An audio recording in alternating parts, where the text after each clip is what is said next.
नहीं, 5 ने अतीक और अशरफ को उतारा मौत के घाट। 2 पर्दे के पीछे कर रहे थे ये काम।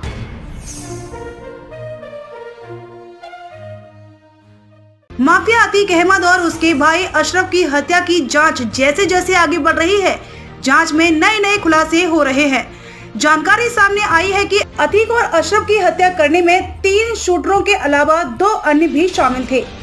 ये वो लोग थे जो मौके पर रहकर शूटरों को कमांड दे रहे थे। इसमें से एक स्थानीय था और उसने ही शूटरों के रहने खाने से लेकर अतीक अशरफ की लोकेशन देने तक का काम किया था। दरअसल अतीक और अशरफ की हत्या के बाद कुछ ऐसी बातें सामने आई जिससे शुरू से ही अंदेशा जताया जा रहा था कि अतीक और अशरफ की हत्या में 3 से अधिक लोग शामिल थे। शूटरों का सही समय से मौके पर पहुंचना, शूटरों से मोबाइल या रुपए न मिलना, अलग अलग जिले से तीनों का होना, प्रयागराज से कोई पुराना कनेक्शन न होना जैसी तमाम बातें थी जो कुछ और ही इशारा कर रही थी। सूत्रों का कहना है कि एसआईटी ने कस्टडी रिमांड पर लिए गए तीनों शूटरों से इन्हीं के बाबत सवाल पूछे। एसआईटी ने कहा कि जब उसके पास मोबाइल नहीं था तो आखिर कैसे पता चला कि अतीक और अशरफ कितने बजे अस्पताल पहुंचेंगे। इन्हीं सवालों के जवाब ढूंढने के दौरान यह बात सामने आई कि घटना स्थल पर शूटरों के 2 मददगार भी मौजूद थे।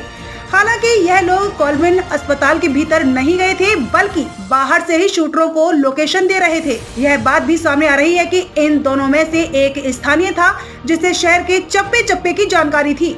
उसने ही शूटरों के ठहरने, खाने से लेकर अन्य इंतजाम किए थे। फिलहाल इन दोनों के बारे में जानकारी जुटाई जा रही है। शूटरों से जांच में यह पता चला है कि इन दोनों के ही संपर्क में ही शूटरों को रखा गया था, लेकिन यह बात नहीं बताई गई कि ये दोनों व्यक्ति किसके कहने पर शूटरों की मदद कर रहे थे।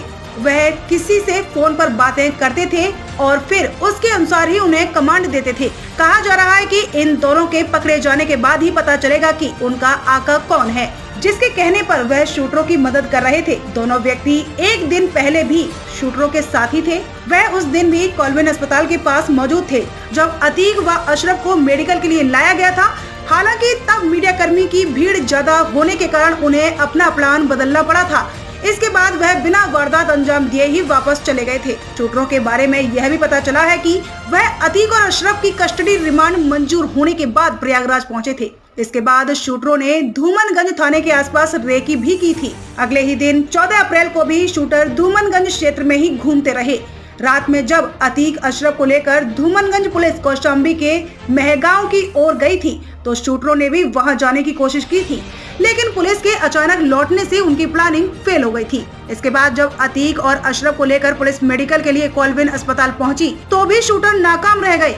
इसके बाद फिर शूटर मौके की तलाश में लग गए।